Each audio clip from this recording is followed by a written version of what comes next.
ಹಿಂದೂ ಯುವ ಸೇನೆಯ ಮುಖಂಡ ಮಂಜುಕೋಳ ಅವರಿಗೆ ಚೂರಿ ಇರಿದ ಪ್ರಕರಣಕ್ಕೆ ಸಂಬಂಧಿಸಿ 5 ಆರೋಪಿಗಳನ್ನು ಪೊಲೀಸರು ಬಂಧಿಸಿದ್ದಾರೆ. ಬಂಧಿತರನ್ನ ಪಲಿಮಾರು ನಿವಾಸಿಗಳಾದ ಪ್ರದೇಶ್, ಪುನೀತ್, ಅಮೃತ್, ಅಭಿಜಿತ್ ಮತ್ತು ಇನ್ನೋರ್ವ ಅಂತ ಗುರುತಿಸಲಾಗಿದೆ.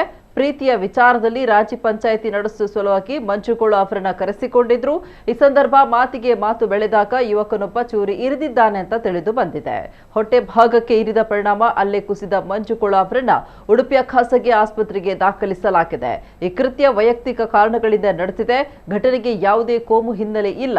ಆದ್ದರಿಂದ ಯಾರು ಕೂಡ ವದಂತಿಗಳನ್ನು ಹರಡಬಾರದು. ಗಾಯಗೊಂಡ ಮಂಜುಕೋಳ ಅಪಾಯದಿಂದ ಪಾರಾಗಿದ್ದು ಆರೋಗ್ಯ ಸ್ಥಿತಿ ಸ್ಥಿರವಾಗಿದೆ ಅಂತ ಉಡುಪಿ ಜಿಲ್ಲಾ ಪೊಲೀಸ್ ಅಧೀಕ್ಷಕ ಹರಿರಾಮ್ ಶಂಕರ್ ತಿಳಿಸಿದ್ದಾರೆ.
ಚಲಿಸ್ತಾ ಇದ್ದ ಕೆಎಸ್ಆರ್ಟಿಸಿ ಬಸ್ನಲ್ಲಿ ಆಕಸ್ಮಿಕವಾಗಿ ಬೆಂಕಿ ಕಾಣಿಸಿಕೊಂಡಿರುವ ಘಟನೆ ಚಿಕ್ಕಮಗಳೂರಿನ ಬೇಲೂರು ರಸ್ತೆಯಲ್ಲಿರುವಂತಹ ಜೂನಿಯರ್ ಕಾಲೇಜು ಬಳಿ ನಿನ್ನೆ ಮಾರ್ಚ್ 3ರಂದು ಸಂಭವಿಸಿದೆ.